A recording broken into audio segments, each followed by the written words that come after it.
I've set myself a very big, ambitious challenge because I believe it's something that has to happen in the world. And so it's hard on different days to say, oh, I don't have the clients that I want. I don't have consistent income. I don't have consistent work. I could just go and work for someone and get paid. And it's really hard to back myself and say, no, I know that I can do it. I know that as a 25-year-old, I could make a business succeed and grow a business, and I had no idea what I was doing. I can definitely do it as a 35-year-old, and this time it really matters.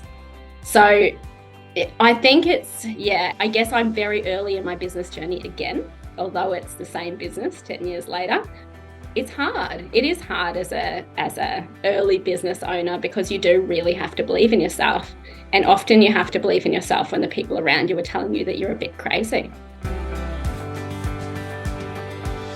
Welcome to Resilient Entrepreneurs, the podcast that features inspiring entrepreneurs who have overcome challenges and achieved success.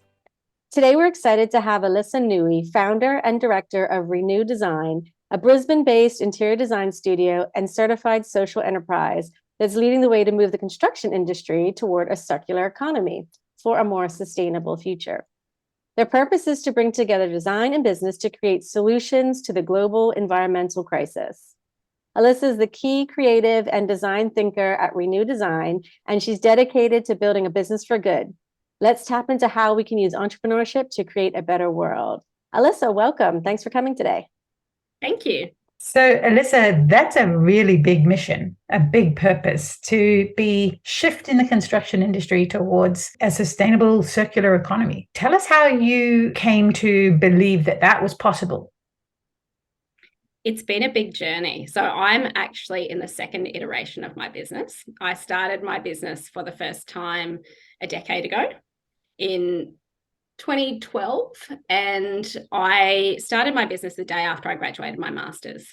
So I did a master's looking at industrial design, so basically looking at the retail industry and fit outs within the retail industry and saying we can do better.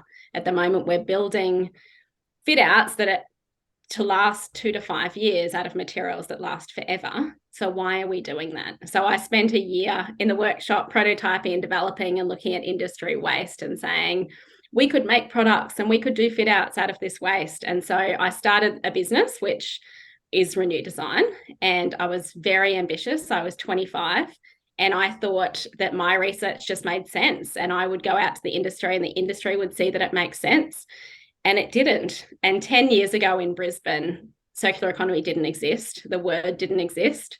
And I had been looking at things that were happening in Europe and thinking that the industry here would see it, but the construction industry in general and in Brisbane in particular is very conservative. So that was a whole journey of realizing that the business that I thought I was creating didn't exist at that time. Wow. Realizing that the business you were creating didn't exist. Oh my gracious. Yeah. Tell me something, like explain what a circular, what that circular economy means. Like just to help me understand that a little bit deeper. That's a very good question, because I think it's just starting to become a term that is recognised, but primarily within sustainability circles. So probably is quite misunderstood generally. And I think the common understanding is that it's about recycling and fancy recycling, where you're looking at a fit out and saying, well, where can these materials go? Which is part of it. But the circular economy actually is about business and economy. So it's not just looking at construction. It's not just looking at fit outs. It's taking the approach that our economy should be circular. So rather than it being extraction, then use, then waste, we throw it away, we're actually facing a global shortage of materials and resources are running out. So for our economy to continue to develop and expand, not just in first world countries, but throughout the world, we need to fundamentally change how an economy works. And there's people working on this in all different sectors, but it's primarily a business and a design problem, and it needs to be a business and a design solution to the problem. Yeah. So why would it make sense for a business owner to embrace this as an idea rather than the norm, which, like you said, was get something new, get rid of it a few years later, and on to the next new thing? Well, I think it's coming. The circular economy is coming because government is realizing it has to, council is realizing it has to, but it's actually going to be business that drives it. So all that needs to happen for it to make financial sense is a waste tax from government. The minute there is a waste tax from government and our recycling and waste isn't free, picked up from our curbside or thrown in the bin at every level of business, then it becomes our problem and our financial incentive to actually solve it. So that could be stationery in an office. It can be plastic takeaway containers. It can be waste paper in an office. It's not just looking at a fit out. It's saying, well, we have all of these really valuable resources. And at the moment, it's most convenient and cheap or free to just throw it away. But where is a way? And where do those resources come from? And it's changing our whole thought around how that works. And so from a design context and in my business, it's looking at waste streams that are coming out of fit outs, but it's also looking at how do we design better? How do we design products that aren't designed to be thrown away? How do we design buildings that are like a Lego kit of parts that might sit somewhere for 5 years and then we pull it apart and put it together somewhere else? So it's changing the mindset around something as expendable and looking at it as a valuable resource, which it is. And we only have so many valuable resources and we're running out of them. It's so simple. Like, it's so simple that it's a little bit mind-blowing that you said just a waste tax. Yeah.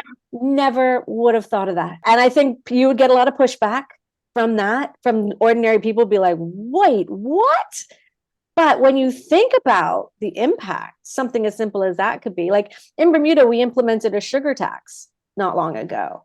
And people were not happy about it when it first happened because chocolates got more expensive and stuff. But you can see the impact and how that can help over time, right? It's about the longevity. Exactly. Amazing. It's really in business, it's about what the financial imperative is. So business is always, as much as we want businesses to do good, there are businesses that will do that regardless of whether it's profitable. But the majority of business, the lifeblood is money. So you've got to be doing something in your business that actually generates money. So it's switching it to actually be financially beneficial for a business, and that will cause innovation within the business. So it's not new. It's been happening for more than a decade overseas. It's not really happening in Australia very much at all yet. It's really a kind of frontier in Australia that it's coming here. But there was a book called Cradle to Cradle that was written more than a decade ago about circular economy. And one of the things that they suggested as the solution was a waste tax. So it's not a new idea, but it's an idea that hasn't really been adopted. And that's why I was so stunned as a 25-year-old that it didn't exist, that the word for it didn't even exist. Yeah. So what next steps do you have? So you described that you started the first business only to realize that it kind of wasn't feasible.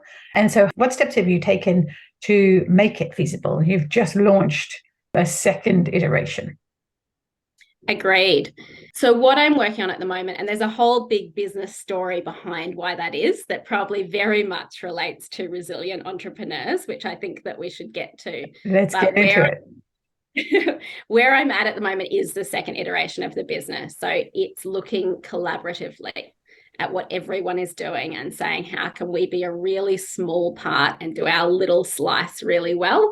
And then how can we connect all of the other people that are trying to make this happen?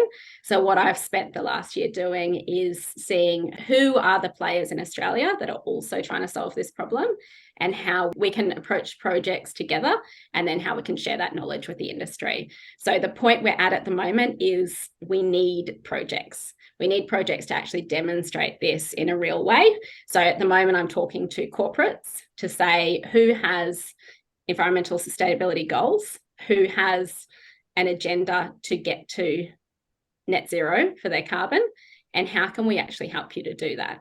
Because it is going to be something that from a business and corporate level has to happen. And we're trying to facilitate that to happen as soon as it can possibly happen. And how much uptake have you seen so far? Do you see a lot of other private industries or private entrepreneurs working towards the same goal? It's starting, and it's only been in the last couple of years. So there's different organisations. There's a Sunshine Coast-based organisation, which is two sisters called Corio. So they're working on it at the big corporates level with people like Lendlease and Stockland to talk to them and educate them about the circular economy for their business. And then it's filtering down to, there's other businesses who I'm working with, like FTD Circular, and different organisations who can take furniture and connect them with charities. So we're looking at it from an implementation level of saying, if we have a project, where the people on the ground and where does it all go? And then how do we take that knowledge and feed it back into new design projects so that we design better? So it's definitely growing, and there's people working on it, but it's very far behind in Queensland. There's very few people in Queensland who are really doing it, and that's why we need to show people how. But you have such a building boom here in Queensland. I mean, this must be the fastest growing state still in the country. And so it feels like that's such an opportunity. But if they're racing ahead without any regard to the sustainability aspect, I guess that's pretty frustrating, sitting in your seat. I think it's a great opportunity. I think we need to do it, and we need to do it fast, and we need to talk about it at all levels.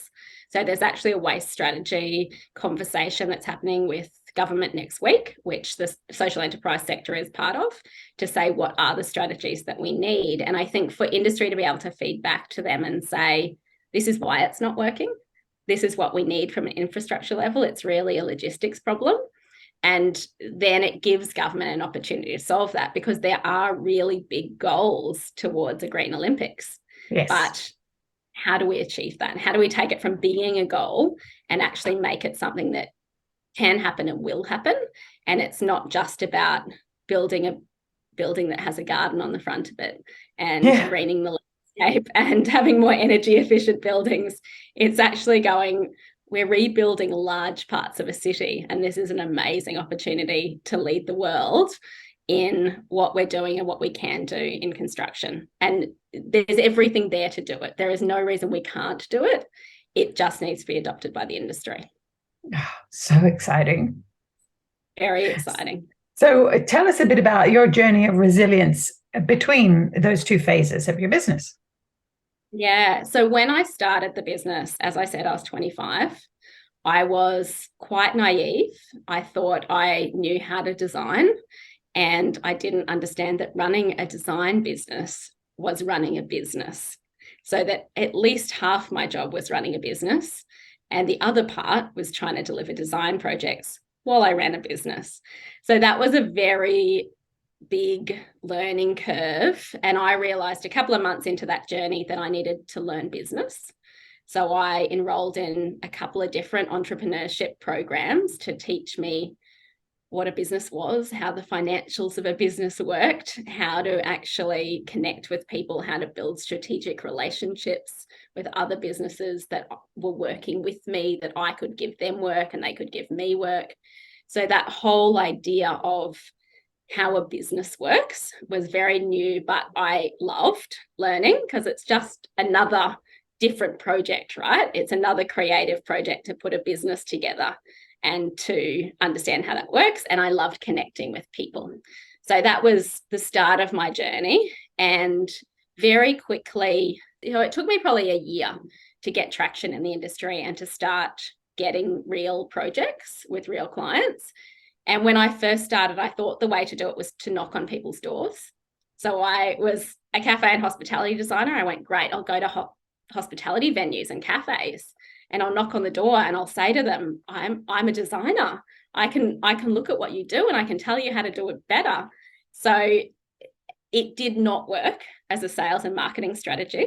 I did not get work, but what I did get out of it was a really good understanding of why hospitality businesses weren't working, and talking to the business owners about their business, not just their cafe.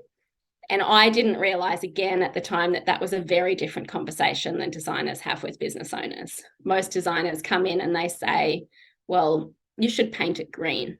Green's the color of the season. It will attract people. It's a really nice, fresh color. And so they'd paint it green. And they didn't come in and say, how does your business work operationally? What are the problems in the business? What attracts your customers? Who are your main customers? So having the chance to have 6 months of those conversations really set up the way that I thought about and ran a business. And because I was doing business training at the same time and was an entrepreneur myself, I really understood how important it was for these small business owners that their business worked. So it led me to create a whole network of all of the people other than me who they needed to connect with. Who were the graphic designers? Who were the brand strategy people? Who were the shop fitters? Who were the equipment suppliers? Because I needed to understand how their business needed to be successful. And I only realized well after that I was doing a lot of unpaid work for free in connecting them to this whole network and introducing them and going to meetings and doing And so you could have much. been charging high consulting fees had you known. Very high, very high. But I was learning and I was understanding how a hospitality business worked. And I think I just naturally viewed it from a very different perspective than most designers coming in, because I was also learning business at the same time. So it was great. I loved the work. It was very long hours and very long days for very little money. And I charged probably a third of what I should have charged. And I gave away a lot of time and energy for free. And my network of partners is what ultimately gave me all of the work that I had. So establishing those relationships was the best thing that I ever did in business. But I also gave away a lot of time for free to those relationships, which retrospectively, I would not advise anyone in a business to do. Do not say that you can come and offer a service for free, which is of high value. Work out with your partners how you can package that as a product that you can both get paid for, because you don't need to give it away for free to prove the value of what you're doing. So there were lots of learnings in that iteration of my business, but the biggest things that happened ultimately is I burnt out. And I ran the business for 4 years. I brought on a small team. I had 2 people working for me. Neither of them were in management positions. So I was trying to manage all of the business and all of the client relationships and all of the partner relationships. And I just got to the point where I couldn't do it. And so I went away for a long holiday and I looked at all of my personal life values and the things that I wanted to achieve in my life. And I looked at my business and I realized my business was the one thing standing in the way of me achieving what I wanted for my life. And that the way I had set up the business, the bigger the business grew and the more successful the business was, the worse the impact it was on my life, because I was the one who had to run everything and I was the one who was responsible for everything. And I think the decision to shut the business was one of the 2 hardest decisions that I've come across probably in my life, but it was the right decision. It was definitely the right decision at that point to walk away and to go back to being an employee and working for someone else. So at that point, the business was still successful. It was running. You had clients that you had to wind down. You had employees you had to release. Yes. And it was very much a mental and I guess a well-being decision. It was. And there was a lot happening in my life at the time. So my mum had terminal cancer and she had been on that journey for a long time. But I knew that the burden I was carrying with the business was something that I could not carry going through what was about to happen in my life. And so I was looking at that saying, I either need a business partner, I need someone who can come in and take what I've built, or I've got to shut it down. There's no in between of those things. So I actually tried to find a business partner. I tried to find someone who wanted to come in and take the responsibility and grow what I was doing, or at least take half the responsibility, who could kind of manage the half that I wasn't managing.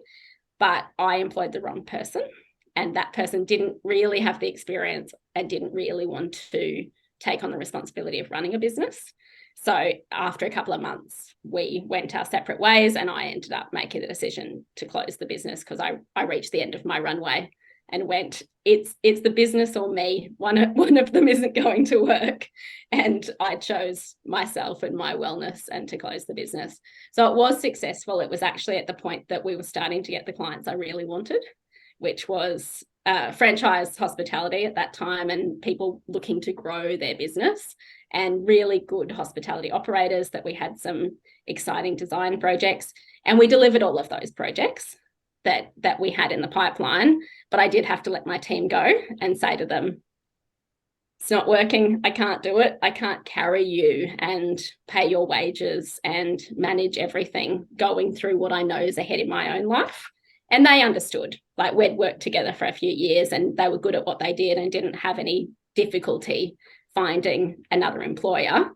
But yeah, it was tough. I think when you've spent 4 years building something, it's tough to make the decision that you've got to walk away. Yeah, I can't even imagine. I can't imagine. That must have been really, really difficult. Do you regret it? No, I think for me, I had to for my health. I actually pushed it too far. I should have made the decision much earlier, or at least a few months earlier, when I knew that I needed a break. But I think I tried to find the solution in finding a business partner. And maybe if that had worked, it would have been a different outcome. It's hard to say. I know that at that time, and certainly for a few years after that, I felt like it was a failure. I felt like I had set out to do something and I hadn't successfully done it, and that I had failed in the business. And so I didn't really keep a lot of the relationships that I'd had at the time. I hid working for someone else, and I didn't even tell the next employer that I had what my experience was in business. I didn't tell them that I had spent $40,000 investing in myself in entrepreneurship training, that I'd published a book 3 months before I closed the business. Like, I didn't tell them my actual value and the experience that I had, because I didn't believe it anymore. And I think that was a mistake. I think it was where I was at the time, but I think that closing the business wasn't a mistake. But I think not valuing all of the experience that I had in running a business and in learning to run a business, that was the mistake, because then I didn't show that to anyone for the next 5 years. It's heartbreaking. So then, yeah, what came next? 5 years working for somebody else, and then what changed? I realized that working for someone else, so I worked for a business that did large hospitality projects, which were very creatively fulfilling, that had multi-million-dollar budgets. So compared to where I had been at designing at fit-out levels for one-off little business owners, it was amazing from a design point of view. And it was great working within a team and having more experienced designers to work with and architects to work with. But I was quite morally challenged by the types of projects, because a lot of them were gaming, casino, pubs and clubs. And I just got to the point, having conversations over time, that I couldn't do it anymore. And I had a particular conversation with a builder on site where I realized that no one, not a single one of us, actually believed in what we were doing. And that when it came down to it, I believed we were doing harm in the world, that we weren't doing good in the world, that we were using our skill sets in design and understanding business and understanding human psychology to create businesses I didn't want to succeed, when the skills and knowledge I had created was to help businesses succeed. And so I went back and said, I can't do it. I can't do this anymore. I don't believe in it. And I ultimately left. We parted ways with myself and that business. I think we had several conversations over several months about it. And I then went and re-registered my business and decided to launch again. And then I chickened out. and then I went to work for someone else for another 1.5 years. And then I decided that I was actually going to relaunch the business. And that was about 1 year ago. So It took probably more courage to start it than it did to walk away, because I know this time the challenge I'm getting into. I'm not a naive 25-year-old that goes, oh, business is easy. I'll just go out and I'll change the world. I'm like, it's really hard, and you work really hard initially for not a lot of reward, but you've got to really believe that you're going to succeed. And I think you've got to really believe in what you're doing. And for me, I've set myself a very big, ambitious challenge because I believe it's something that has to happen in the world. And so it's hard on different days to say, oh, I don't have the clients that I want. I don't have consistent income. I don't have consistent work.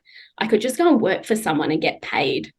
And it's really hard to back myself and say, no, I know that I can do it. I know that as a 25-year-old, I could make a business succeed and grow a business, and I had no idea what I was doing. I can definitely do it as a 35-year-old. And this time it really matters. So I think I guess I'm very early in my business journey again, although it's the same business 10 years later. It's hard. It is hard as a early business owner because you do really have to believe in yourself. And often you have to believe in yourself when the people around you are telling you that you're a bit crazy. Oh, yes. We're familiar with that. We're very familiar with that. And also you must have some fear about, or I mean, perhaps not, but you've experienced severe burnout. You know what those symptoms are like. You know what leads to that situation. So what do you think you'll do differently this time to prevent burnout? Well, I was actually thinking about the word resilience in the lead up to this podcast. And I think I've learned myself and with psychologists in the last 10 years is resilience is coming back from something hard. That's definitely resilience. But resilience is also building into your life what it is that you need to be able to cope with the challenges. So for me, I have to schedule rest. I have to finish at 5 o'clock. Or if I don't finish at 5 o'clock, it has to be the exception. I have to spend time with my partner. I have to schedule to see friends. Ideally, I should go to yoga, but if I don't, I have to have a morning walk. And it's all of the things that I want to have in my life and that bring me joy. And I'm a natural workaholic and I have to fight that and say, yes, I'm excited about what I'm doing. Yes, there's a really big challenge. Yes, there's a big business to build, but I've got the rest of my life to do it. And to build a life that I want to live and a business that fits within that life, I've got to schedule rest and all of the other things that bring me joy. Otherwise, I'm going to end up there again. And I'm going to end up with a business that doesn't give me the life that I want. And I don't want to do that a second time. I want to learn that lesson. Yeah, it sounds like you have. And that's incredible advice for anybody starting out, is to schedule rest, schedule downtime, schedule your life. Because it is really easy. Like we say, entrepreneurship is going from a 9 to 5 to a 24/7. Because even when you're clocked out, your brain's still ticking. You know, even if you're not physically at a laptop, you're thinking, you're talking. It's always on the forefront of your mind. And being able to shut off and rest and take care of yourself is so key. We've talked to so many entrepreneurs about exactly that. Do you have you mentioned yoga, do you have a morning routine? Are you that type of person that has to do anything special in the morning to start your day? So I have scheduled into my calendar every morning, rest and nourish, which means I can't have my breakfast while I brush my teeth and talk on the phone. I actually have from 6 o'clock till 7 o'clock scheduled. And I live near a big park with a duck pond and I have a little dog. So every morning I get up and I walk my little dog around the duck pond, and then I have coffee, and then I don't start work until at least 7:30. Because that's very different from what my life used to be. Yeah. Get up and go, right? Answering emails while brushing your teeth and all that. Yeah. Yeah. We've all been there. We've all been there. And I think it's staying conscious and going, there's definitely days I do that, but my partner knows that's not what I want to do.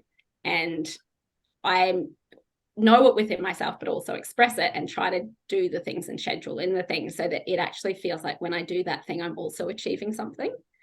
I'm not taking time out and I shouldn't do that. And I'm therefore not doing all of the productive things I should be doing. I'm doing the thing that I need to be doing at that scheduled time. And how soon do you believe you'll reach your goal? Because you talked about being patient and that you have your whole life to achieve it, which is true. But the spirit of entrepreneurship is impatience in my mind.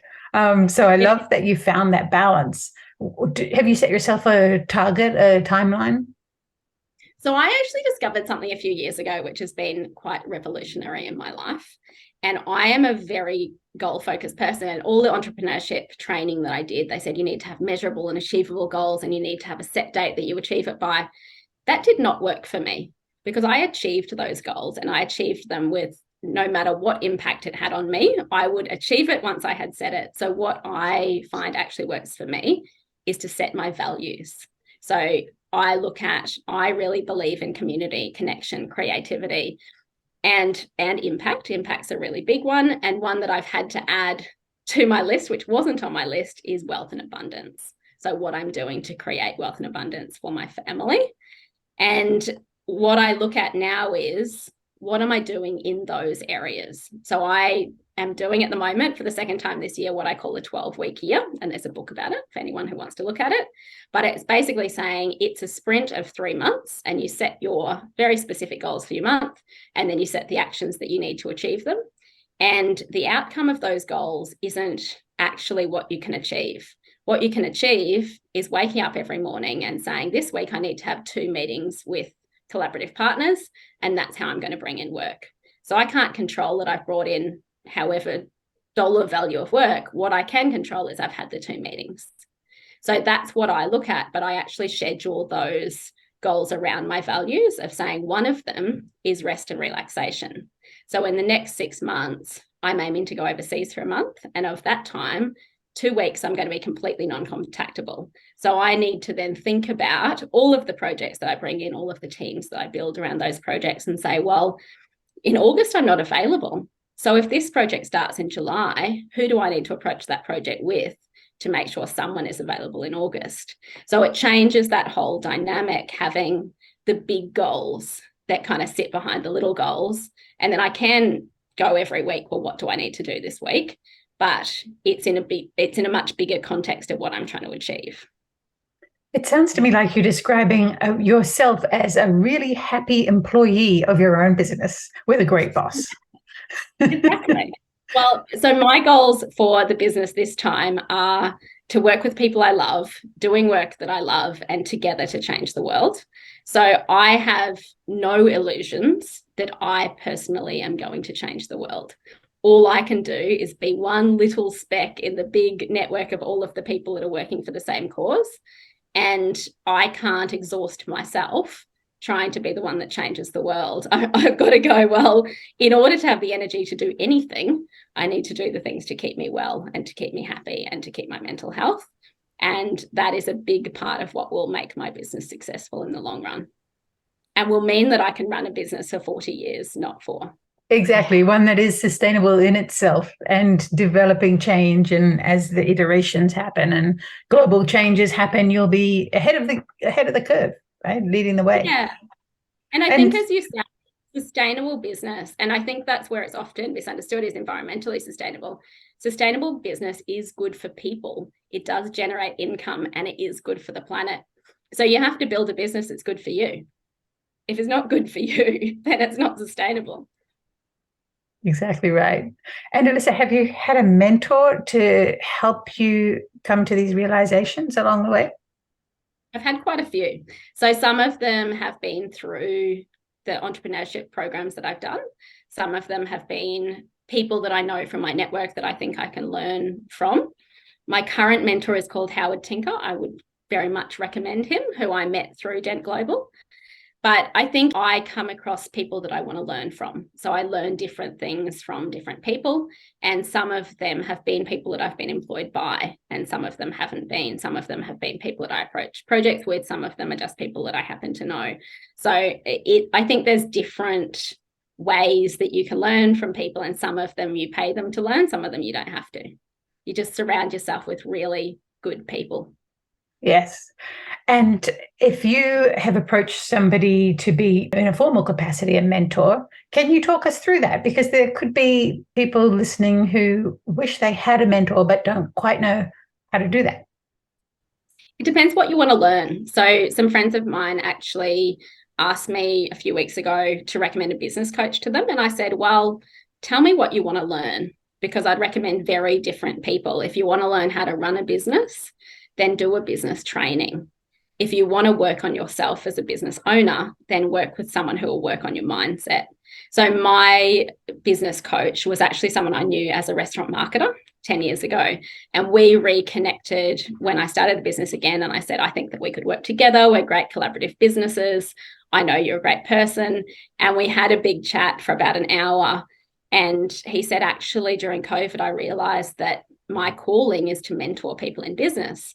So I'm still running my other business, but what I'm spending my time doing now is passing on that knowledge and mentoring people, but I'm specifically looking at what their mindset is and what things in their background stand in the way of running a good business. And I think that's what I have learned a lot in various business trainings is it's often not the skills of managing finance or doing what you do that stands in the way. It's all of this, the stuff that comes from your background that means you approach things in a particular way. So the first thing that I worked on with him is my scarcity mindset of I don't want to make money because I think if I make money, I'm not doing good. I'm being paid to do this, and therefore I'm not doing it out of my own generosity. And therefore I will stay poor and I will run a non-profitable business and I will work extremely hard to pay my mortgage, which I shouldn't do. That's not sustainable for me.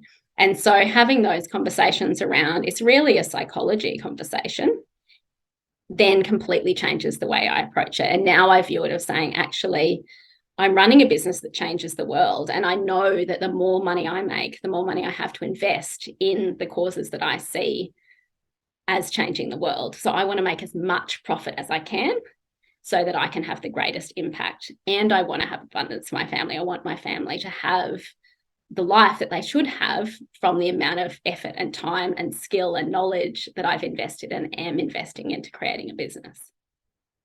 There's so much around mindset, isn't there? Especially around money mindset. We come into this world somehow just covered in a money mindset that we didn't ask for. You're born into certain situations and you grow up with all kinds of crazy thoughts about money. And it's a wonderful thing to be able to mature to that place where we can consciously choose our mindset around money and the good that we can do in the world with it. And I think that's so freeing. It's liberating to have that, but then also to free our mindset on what our possibilities are, what we can achieve, that we can think big like you are, Alisa, and having a big goal and not shying away from it. And I always said that business brings out the best in you, but it also brings out the worst in you. It is a relationship. You learn so much about yourself by running a business. So much. And I think that's what I realized retrospectively I loved most in business training. Finances is not my jam. I obviously have to learn about them because I need to run a profitable business, but it kills my soul the days that I have to sit down and do invoicing. But the bits that I loved is actually learning about people and learning about myself and doing all of the profiling and then understanding why I approach things in a specific way.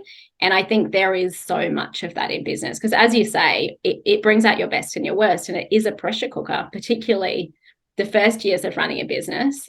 So if you've got reasons within yourself why you're driven to work too hard, you won't be able to address that unless you can address why you're doing it, and you'll end up burnt out. So a lot of it is actually looking at the deeper reasons behind what motivates you to do something.